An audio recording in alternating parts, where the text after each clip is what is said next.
বজাৰ এখনলৈ গৈ পেলাই গম পালোঁ তাৰ নাম হ'ল ঢুলি। মই ভাবিলোঁ ঢুলি নামৰ জেগাত মই অকণ ঢোল বজাই দিওঁ। ৰঙা স্পৰ্টিং পিন্ধি থকা ল'ৰা এটাক পালোঁ যে মই তাক ঢোল বজাই দিওঁ। সি উভতাই মোকেই ঢোল বজাই দিলে।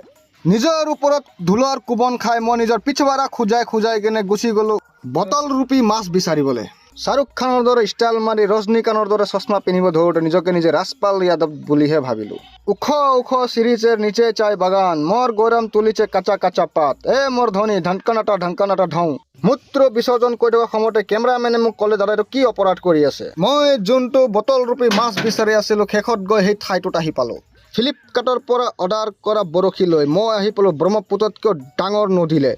আহি গম পালোঁ বটল ৰূপীয়া মাছটো ইয়াতে লুকাই আছিল। ময়ো নিজৰ আইনষ্টাইনৰ দিমাগ লগাই বটল ৰূপীয়া মাছটোক ধৰিবলৈ গোটেইখিনি এক কৰি পেলালোঁ। শেষত গৈ বটল ৰূপীয়া মাছটোক ধৰি মই একো সময় নষ্ট নকৰাকৈ লৈ গ'লোঁ তাক ব্লেক মাৰ্কেটিঙত বিক্ৰী কৰিবলৈ।